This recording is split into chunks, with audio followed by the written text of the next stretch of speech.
जोनहरी में चल न करे एक मिनट अब तो हमारे कटक घर नहीं बा कि जोनहरी में चलबा बियाह कला इज्जत से ले चला घरे के जोनहरिए खाली बा बतिया नहीं के सुनत भोला भाई जोनहरी में ले जाए वालन का काम आवारा गर्दी होला आवारा लोग जोनहरी में ले जाला जे असली मर्द होला बियाह करके अपने घरे ले जाला कुआं लिया जाए तो बोला ना कि चुटुर पुटुर बोले लुए गोरिया बियाह में सुनो बोले के पड़ी बोले के हम बोला तनी सुनो बियाह होई जब लगन नियर आई पंडित जी से देखवाई कि लगन कब बा त जरूरी बा कि ओकरा पहले तू जोनहरी में जइबा हमरा संगे हम लगन बेचैन रही तब का कर चल उखियो में जाएगा पड़ेला कि चुटुर पुटुर बोले लुए गोरिया लड़ सुटुर सुटुर अच्छा आ जोनहरी में चल न करे के आ खूब कुटुर कुटुर जोनहरी में चल न करे के खूब कुटुर और एगो बात कही का पिज्जा लेखा पतरी को मरिया बरगर लेखा गाल गाल चुप रह अब भरेलू चौकड़ी गली में वाह वाह कैसन कैसन आ चौमिन लेखा चाल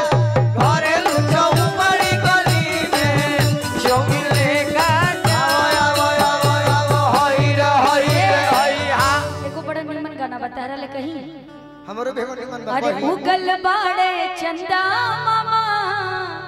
आ उगल बा अंजोरिया आ छतिया लगाली करवट फेरी हमरे ओरिया जखमी सर बीतल जाए रातिया सुहानी बलमरवा अरे लगही तवानी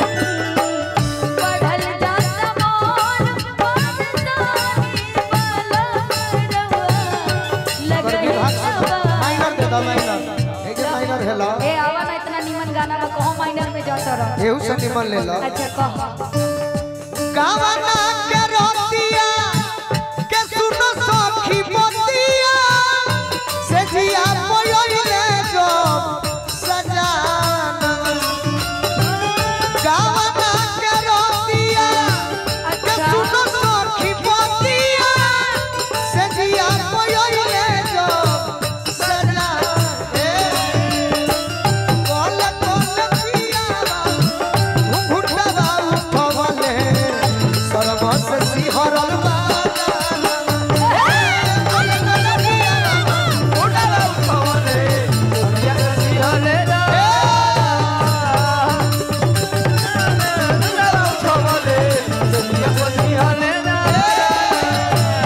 देखी ज्योति जी शिव नारायणी करे के कहल जाला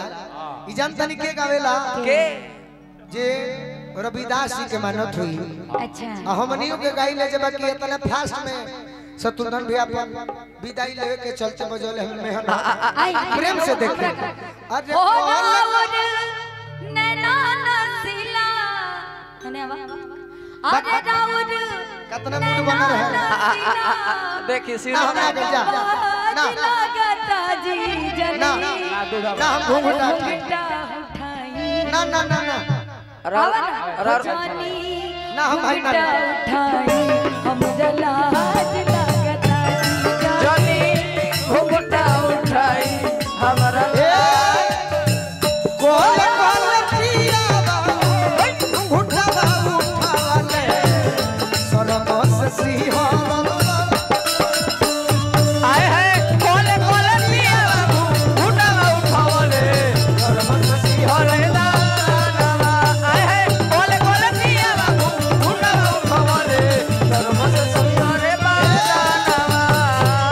ढेर मनमानी करे के बाजी मनमानी ना ई का होता ई सेटिंग हो तो हाथ ना सेटिंग बा तू सेटिंग कर लो करब सेटिंग चिन कली भैया सेटिंग विकास बाबा ई बतावा ए विकास तहरा के इहे मिललन सेटिंग करे बदे और क्यों नहीं बेटा ना ना ज्योति में ही मिल बड़ी बाबा सेटिंग कर ली सेटिंग कर ली एक मिनट तो हर सेटिंग ठीक लगा कोल कोल पिया पहला बार हम ऐसा देखले बानी कि निकर सेटिंग बाई हो दादा हे भगवान चुल्लू भर पानी लेके आवा हो तो हमरा के छोड़ के लोग से सेटिंग कॉल तू कैले बाड़ा ना जब तो हरे बात हम का करब रौरो कली फायदा रही के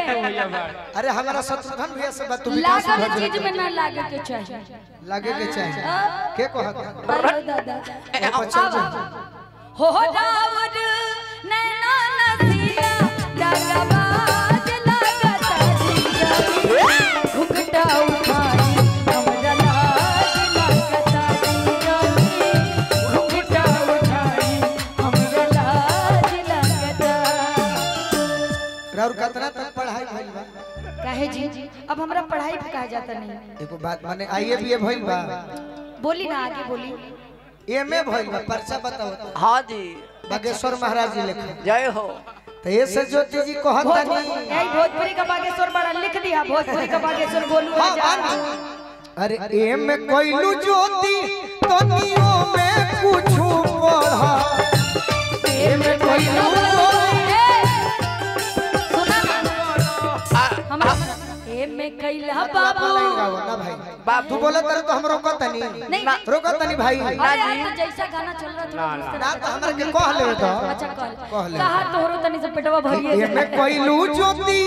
ज्योति अरे तनियो में कुछ पढ़ा पढ़ अरे जवानी वाली सीढ़ी तोनी फान फान चढ़ा जवानी वाली सीढ़ी तोनी फान फान चढ़ा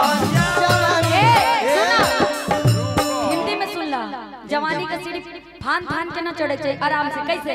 इश्क और प्यार का मजा लीजिए इश्क और प्यार का मजा लीजिए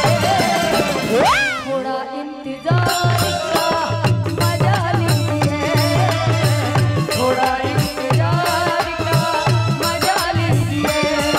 जवान दिल में करार का दिल में करार का मजा लीजिए इंतजार का मजा लीजिए थोड़ा इंतजार का मजा लीजिए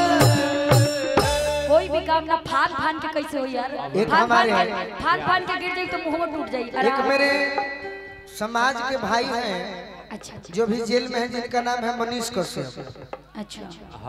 वो जब भी पुल गिरता था ना कम दिनों में तो मीडिया के लोगों से जनता से पूछते थे कि मैं इनको रेलू कि न रेलू सही बात